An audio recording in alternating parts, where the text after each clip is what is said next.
Hi, I'm Caden, here with my brother, Cal, and you're watching Eating W's. eat the W. That's a W. Let's eat one. Let's eat one. That's a W. On today's episode of Eating W's, we have our predictions for Week 15 of the 2024 NFL season. But before we slide our way into those predictions, just a quick update on Cal and I's head-to-head pick'em game. It was of course, bye-pocalypse week last week with 6 teams being on bye in a short slate of games. But Cal and I were each still able to put up respectable scores, me with 11 and him with 8, putting us at totals of me with 147 and Callan with 127. So I now have that 20-point lead heading into the final weeks of the year. So I'm feeling really good about the regular season, but I can still very much choke in the playoffs. I'm a Vikings fan, so it's just in my blood to choke in the playoffs. It's bound to happen eventually. So even if I can lock up the regular season like it's looking like I might, it is never over until the Super Bowl ends, because that is, of course, where the big points are. But moving past our pick'em game and on to our picks for the week. Starting with Thursday Night Football, we have an NFC East West divisional matchup with the Los Angeles Rams heading to San Francisco to take on the 49ers. And we start Thursday night by agreeing. We both have the Rams in this one. The Rams just came off of such a great game last week against the Bills. Probably one of the biggest statement wins I've seen this year, going against a powerhouse like the Bills, winning in the shootout in the way they did. I mean, anybody who can out-offense the Bills in this league is, even on an any given week type sort of situation, is really looking good. And the Rams are fighting for their playoff lives right now. The Seahawks currently actually own the division in the NFC West by 1 game right now. They're 8-5, and the Rams are 7-6. Can't remember who won their first matchup. I don't know who really holds the tiebreaker there right now. But nonetheless, just winning record-wise is always better than winning by a tiebreaker. So that's, of course, what the Rams want to do.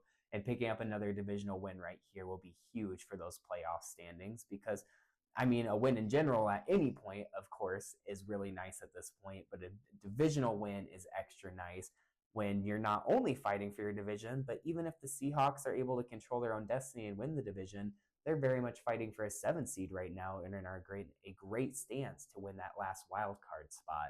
So this is just so important for the Rams to pick up this win. And the way they played last week, and the Niners did have a much better game last week. Granted, it was against the Bears. It was a much better game for the Niners. I still think the Rams just have all the momentum rolling right now.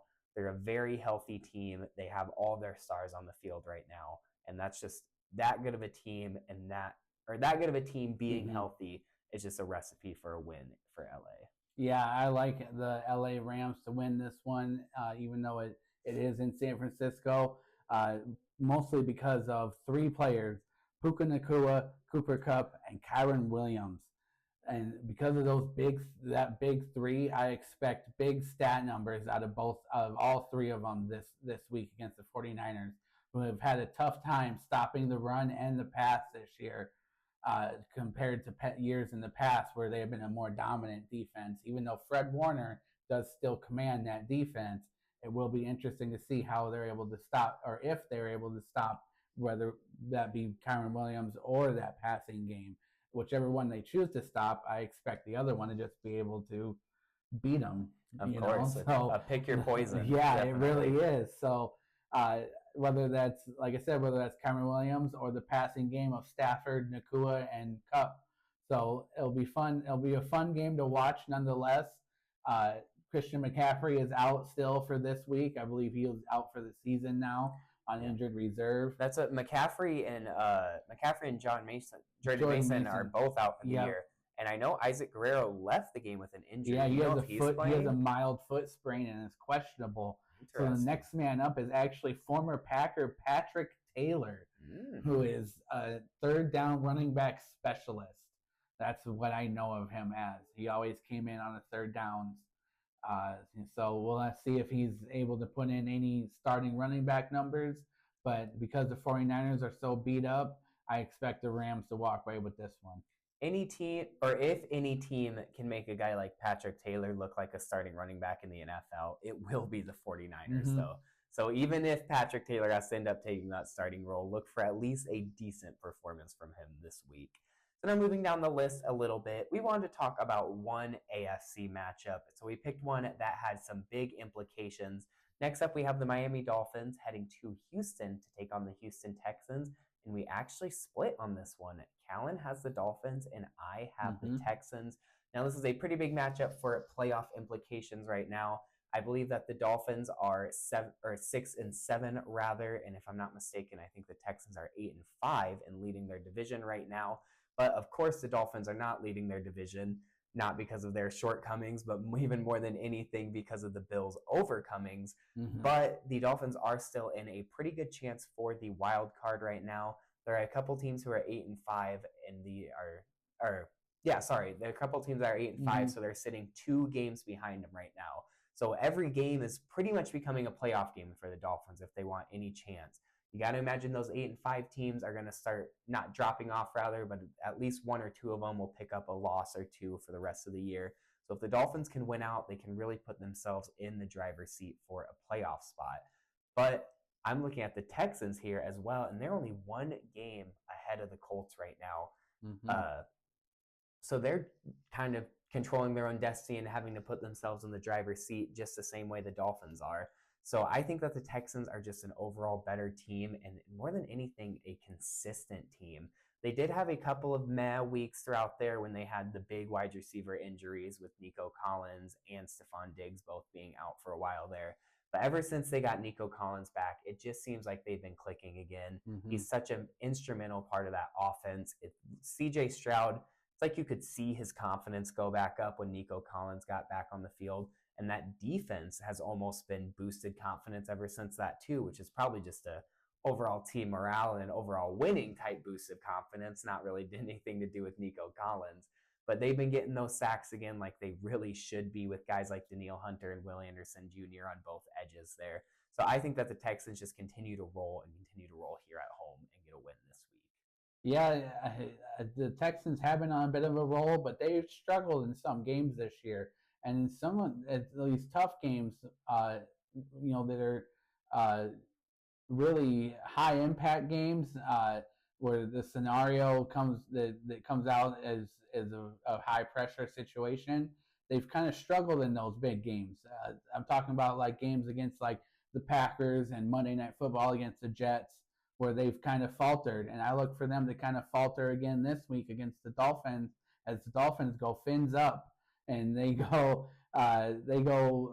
into Houston and look for Tyreek Hill and Jalen Waddle to get back on track after 2 nice duos performances by Cooper Kupp and Puka Nacua, and the Vikings Justin Jefferson and Jordan Addison. Look for Tyreek Hill and Jalen Waddle to answer those duo touchdowns with big performances of their own, because they were one of the top wide receiver units to begin the year also. So I look for them to get back on track. And also that Dolphins running game needs to get back on track. So if they're able to get the running game going and get Tyreek Hill going, look for the Dolphins to score a nice upset and to continue their playoff hopes. Yeah, this should be a really good matchup. This could probably be game of the week if it wasn't for a couple matchups that we have in the afternoon games. But yeah, CJ Stroud's definitely been on a little bit more of a sophomore slump this year. So if you want to break that slide and kind of get yourself back and right the ship, no better game than right now. So moving down the list a little bit to what will be one of those afternoon games in a afternoon slot filled with amazing games. But far and away the best here is going to, of course, be our game of the week and the Buffalo Bills heading to Detroit to take on the Detroit Lions. And we actually agree on this one. We both have the Bills here.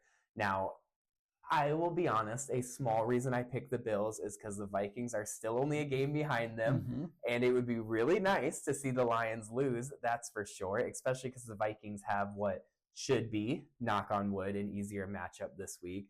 But outside of the pure bias and the pure Vikings fan bias, I really do think that the Bills win this game. They went against an out-of-conference NFC opponent last week, and by no means faltered, but still lost sheerly off of that NFC team doing so well. So I think they come into this game with a vengeance. I mean, it's not a divisional game by any means. It's not even a conference game. but they still want it. They still have a good chance to pass the Chiefs up for the first seed in the AFC because of that tiebreaker. So they don't even have to actually beat the Chiefs record. They just have to tie the Chiefs record, and then they'll get the nod in the first seed in the AFC. So that's still very much possible, and a very much statement win this would be to go against the NFC's top team, the Detroit Lions, in their home and pick up a win on the road. So just so much momentum. I mean, we could sit here and talk about the players on each team, but you already know the player on these two teams. The Bills have Josh Allen, and the Lions have 22 guys or 11 guys on the field that are really good at any point. So it's kind of like two different stories there with these two teams. But nonetheless, it should be a hell of a matchup that I think the Bills win just barely. Yeah, this is going to be a really fun game to watch and a possible Super Bowl preview. So it'll be interesting to see when we revisit later on whether this really was a Super Bowl preview. But it'll be a fun game to watch nonetheless, as Josh Allen looks to continue his touchdown streak of having multiple touchdowns, whether that's rushing or passing, where I think he has... Or both. Or both. So I think he is leading now the league in total touchdowns. So that's a really good stat to have. And he continues to pad his MVP performance and get MVP votes along the way. And even though it will be a really tough matchup for the Lions, I expect a big game out of their wide receiving core, because the Bills' defense has kind of been middle of the pack this year. They haven't been as impactful as they've been in the past. So it's been more Josh Allen on that offense just leading the way. And hell, he scored 42 points last week all by himself and still lost. So he might have to score 50 this week, and they might still lose. So it'll be interesting to see how many touchdowns he's able to get against that Detroit Lions defense. Yeah, 100%. I have been very Saquon Barkley as the MVP for the last few weeks. But after how Barkley performed last week and how Allen performed last week more than anything, I think Allen probably took the lead there. I think Allen took the lead. But hell, we still have, 3-4 more games for that Saquon to change, went over 100 yards. So it isn't even like Saquon had a bad I guess he did go over performance. 100 yards. He just didn't have a spectacular performance. He just didn't have 6 touchdowns, which, I mean, who does other than Right. Josh Allen and Alvin Kamara are like the only two guys that ever do that, it seems like. But moving on past that, we'll talk about the MVP the last couple of weeks when it's really the brass tacks and comes down to matter. But moving to our night primetime games with 3 of them this week, starting with the Sunday night football game with the Green Bay Packers heading to Seattle to take on the Seahawks. And we disagree here. Of course, I have the Seahawks, but Callan has the Packers. Yeah, I like the Packers to win this one. They played really well against Detroit last week. Jordan Love did not have a turnover, which is always good to have, or to not have, I should say. So that's a good stat to have, is no turnovers. So I look for him and Josh Jacobs to continue their mountainous run against the NFC this year, where they are one of the top teams in the NFC, even though the Seahawks do lead the NFC West. If the Packers were in their division, they would be leading the NFC West. By 2 games. By 2 games, I believe. So it's just interesting, or the dynamic falls on your division and where you're at, because Packers are actually in 3rd place in their division and still in that number 6 wild card spot. So we have a possible playoff clinching scenario where the Packers win and the 49ers and Rams tie. So I'm looking for a tie this week for the Rams and Niners. I should have called it in yesterday's episode, but maybe I can change my pick to a tie, calling for it next week or this week in the Rams-Niners game, just so the Packers can clinch the playoffs and we can safely say that we're in the playoffs. And then once the playoffs start, it's a whole new season. So I look for the Packers to win this one, because that Seahawks defense isn't, just as I said about the Bills defense, isn't quite as scary as it once was, and it's a little bit easy to target. The running defense is very weak, so look for Josh Jacobs to have a huge game, and then whichever Packers wide receiver decides to step up. Last week it was Christian Watson, who went over 100 yards. He didn't have a touchdown, but he did go over 100 yards. And so look for Romeo Dobbs to possibly return this week from a concussion. And if he does, look for him to be the big wide receiver to step up. Yeah, before I talk about the Seahawks, it got me thinking about it. The NFC North is just insane. Right now, the Vikings are tied, and I think maybe even technically hold the tiebreaker for the second or third, whichever way you want to look at it, best record in the NFC right now. But they're second in their division. And the Packers have the fourth best record in the NFC right now and are third in their division, which is just insane to think about, especially considering seeding changes. Especially considering the Bears aren't doing good, but they're not even like bottom of the pack. Like they're not even having the worst season either, which is insane to think about.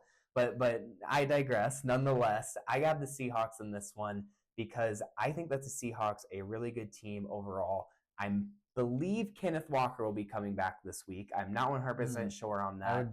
But I think Kenneth Walker is coming back this week. And even if not, Zach Charbonnet has been playing really well. Charbonnet and Walker both played really well. Step up and take that big role. The guy I think is going to have another huge week is Jackson Smith-Njigba. Of course, DK Metcalf and Tyler Lockett are your outside the numbers guys, your two wide receivers on that team. But JSN has been almost picking himself up as a number one receiver right now, coming out of that slot. He has been absolutely killing it right there, and he has been one of Gino's favorite target over the past probably 3, 4, 5 weeks at this point.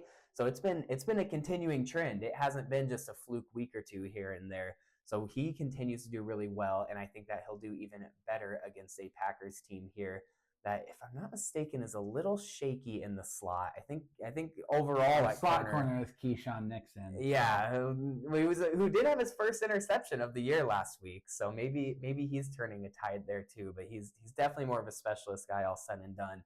So huge game by JSN. But I did like the point you made about the running game and the Seahawks having a weak rushing defense. But their secondary is still very good with young corners like Kobe Bryant and Tariq Woolen on each side of things there. So who will be the receiver who steps up? Maybe none of them. But if Josh Allen is always on our mind. How could he not be? If Josh Jacobs goes off for like 200 yards and 2 or 3 touchdowns, maybe you don't even need a receiver to go off. Yeah, that's but true. Nonetheless, the Seahawks have just seemed to have the Packers' number over the last decade. Seems like even when they shouldn't win, they do pick up wins. And even when they should win, they just absolutely dominate. So I'm going to take the Seahawks here, but it is by no means a lock. It's going to be a very good matchup here. So now moving on to our Monday night games, starting with the Atlanta Falcons heading to Las Vegas to take on the Raiders. And we agree again here. We both have the Falcons in this one. This one doesn't have much implications anywhere at this point, to be honest. If I'm not mistaken, the Raiders have already played their way out of a playoff spot, and now they won't have Aiden O'Connell for at least this week, if not the next couple of coming weeks. So they'll be starting whoever they have left at that point. You know who it is? It's Desmond Ridder. It is Desmond and Ridder. I'm a little bit worried. I'm a little bit worried because that's a Desmond Ridder revenge game. It is against the Falcons. Very interesting. So there we go. No playoff implications, but very fun implications for specifically Desmond Ridder. Great implications for that guy. But the Falcons aren't really playing for a ton either, especially with the way they played or lost against the Vikings last week in crushing fashion in the fourth quarter. Not crushing as in close, but by literally getting crushed in the fourth quarter. They have not put themselves in a great position playoff-wise. So I think this is going to be kind of a crappy game all said and done. I don't think it's going to be very entertaining. I think a lot of people are going to be watching the other Monday night game that's going to be going on at the same time as it. But nonetheless, I do look for a kind of bounce back game for Kirk Cousins here. He had 2 interceptions last week and almost 400 yards, but 0 touchdowns. So 2 picks, 0 touchdowns. You yourself as a quarterback are negative in the turnover differential. You just can't have anything like that. So I think that he takes advantage of a pretty weak Vegas defense right here and maybe kind of dominates and just kind of imposes the will, because the only chance the Falcons have is getting some momentum and having a get-back game right here and a win. Yeah, if the Falcons have any hope, it's for primetime Kirk to show up.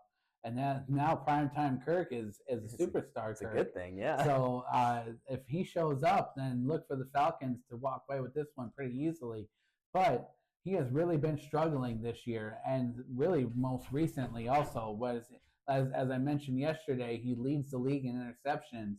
So we'll see if he continues that streak of having interceptions and if he adds any more to that lead. And then as far as the Raiders go, like I just mentioned, there'll be Desmond Ridder going against the Falcons in a Desmond Ridder revenge game. And I just don't think the Raiders have enough firepower to keep up with the Falcons, as the Falcons have Drake London, Bijan Robinson, and I think Kyle Pitts. I'm not sure because he hasn't scored any fantasy points the last couple of weeks, but I think they have Kyle Pitts too. Reports say Kyle Pitts has been dressing and playing the last couple of weeks, but you would not know it. Like stat-wise, box score, watching the game, you just surely would not know it at all.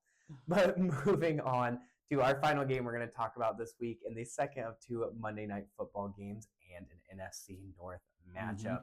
We have the Chicago Bears heading to Minneapolis to take on the Vikings at US Bank Stadium, and we finish off by agreeing on this one. I mean, I am so freaking nervous for this game. It is just such a Bears game to win. I've seen the Bears beat us in this almost exact situation in person for the past 5 years. Well, not in person every year, but multiple times in person, sadly, and just in general over the past like 5-10 years. The Bears always show up no matter how bad they're supposed to be, no matter how little the game matters to them. They love to just dominate the Vikings when it's the worst possible time. These Monday Night Football games in Minneapolis are like, oh my God, it's like a nightmare every year. I'm so nervous for this game. But nonetheless, I have to stick with my Vikings. It just makes so much sense for us to win. We have so much momentum coming off that Atlanta game last week. The offense is truly rolling. The defense is getting turnovers left and right. As Callan mentioned last episode, we lead the league in interceptions and I think in overall turnovers this year. So it's just everything points to a Vikings win, which almost makes me more nervous than anything. But it just stresses me out. I don't even want to talk about it too much. I'm just going to pretend like this game isn't even happening until I'm actually watching it, and we'll just see how it turns out. It's real easy to be a trap game. It could be a trap game for the Vikings. But I like the Vikings to win this one because of the way Justin Jefferson and Jordan Addison performed last week showed that they have really hit their stride, and they're really coming into their prime. So, and both of them coming into their prime and hitting their stride at the same time is really a dangerous animal and a dangerous team to defend against. And then you throw in that you got to face a Brian Flores-led defense, which is always tough with those exotic blitzes. Then it's just going to be a nightmare scenario, I think, for Caleb Williams. And look for him to have a couple of turnovers and add to the Vikings' turnover numbers, whether that's fumbles or interceptions. And look for the Sam Darnold to have another multiple touchdown throwing game. Nothing would make me happier than if that is really the exact so. outcome. But we will have to see about that game and all the other games on the NFL Week 15 slate. Thank you all so much for watching this prediction episode, and make sure you stay tuned in until next week when we have our usual recap of this week and predictions for Week 16. But until then, don't forget To eat the W.